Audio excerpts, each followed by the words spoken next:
पंजाब सरकार हेक्टरी 50,000 जाहीर करू शकतं, पण महाराष्ट्राचं सरकारचं 50,000 रुपये हेक्टरी शेतकऱ्यासाठी जाहीर करू शकत नाही. खरंच लाजिरवाणी ही गोष्ट आहे. कॅबिनेटमध्ये शेतकऱ्यांच्या हिताचा एखादा तरी चांगला निर्णय घेतला जाईल. आता या परिसरामध्ये फिरत असताना शेतकऱ्याचं नुकसान झालं आणि भोपळ्याची शेती ही त्याची नुकसानात गेली. आणि कॅबिनेटमध्ये काय निर्णय घेतला हे मी जेव्हा बघितलं तेव्हा खऱ्या अर्थाने आपल्याला म्हणावं लागेल, भोपळा इथं असणाऱ्या शेतकऱ्याला मिळालेला आहे. 50,000 रुपये हेक्टर शेतकऱ्याला मदत ही जाहीर होईल अशी आमची अपेक्षा होती.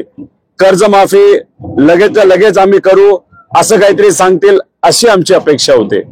ओला दुष्काळ मराठवाड्यामध्ये, अहिल्यानगरमध्ये आणि ज्या ज्या ठिकाणी मोठ्या प्रमाणात पाऊस झालाय तिथं ते डिक्लेअर करतील अशी आमची अपेक्षा होती. पण मराठी पत्रकारांनी जेव्हा मुख्यमंत्री महोदयांना हा प्रश्न विचारला की तुम्ही काय डिक्लेअर करणार आहात का, सहजपणे त्यांनी बगल दिली. मला त्यांना एवढं सांगायचंय आणि विचारायचंय देवेंद्र फडणवीस साहेबांना, अजितदादांना सुद्धा विचारायचंय की जेव्हा तुम्ही विरोधी पक्ष नेता होता तेव्हा मात्र तुम्ही शेतकऱ्याच्या शेतामध्ये जाऊन बोलला होता की शेतकऱ्याला जर मदत करायची असेल त्याला दानत लागते आणि सरकारने किती लोन घेतलं तुम्ही शेतकऱ्याला मदत करू शकता. आज तर तुम्ही मुख्यमंत्री आहात, राज्यात तुमची सरकार, केंद्रात तुमचं सरकार, दादांकडे तिजोरीच्या चाव्या, पण तरी सुद्धा आमच्या शेतकऱ्याला तिथं आश्वासन सोडून काही मिळालेलं नाही.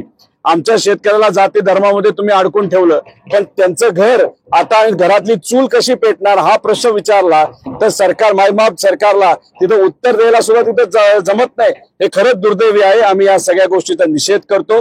शेतकऱ्याला मदत लवकरात लवकर जाहीर झाले पाहिजे अशी आमच्या सगळ्यांची मागणी आहे. सरसकट पंचनामे झाले पाहिजे, त्याच्याचबरोबर ओला दुष्काळ हा जाहीरच झाला पाहिजे असे आमच्या सगळ्यांचं मत आहे आणि मागणी आहे, आणि ते सुद्धा लवकरात लवकर. पण आजची कॅबिनेट ही फक्त टाइमपास कॅबिनेट होती. आजच्या कॅबिनेटमध्ये कुठेही तिथं शेतकऱ्याच्या हिताचा कुठला निर्णय घेतला नाही. त्याच्याच बरोबर पंजाब सरकार हेक्टरी 50,000 जाहीर करू शकतं, पण महाराष्ट्राचं सरकारचं 50,000 रुपये हेक्टरी शेतकऱ्यासाठी जाहीर करू शकत नाही.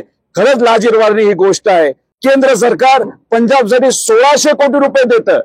किती हेक्टर जमीन तिथं नुकसानात झाली? 2.5 लाख हेक्टर. पण या महाराष्ट्रामध्ये गेल्या काही महिन्यात आणि आता बघितलं तर 25 लाख हेक्टर पेक्षा जास्त जमीन हे नुकसान होऊन सुद्धा केंद्र सरकारकडनं मदतीचा साधा एक शब्द सुद्धा काढला जात नाही. मग काय करता या सरकारचं, या सत्तेचं? राज्यात आणि केंद्रात तुमची सत्ता असा बोलता लोणचं घालायचं का असा प्रश्न हे सगळे शेतकरी करत आहे. आम्ही या कॅबिनेटचा, या सरकारचा शेतकऱ्याच्या वतीने तिथं निषेध करतो. शेतकरी विरोधी सरकारचा धिक्कार झालाच पाहिजे. ओला दुष्काळ जाहीर झालाच पाहिजे. ओला दुष्काळ जाहीर झालाच पाहिजे. शेतकऱ्याला मदत खाली मुंडकावर पाय या सरकारला करायचं.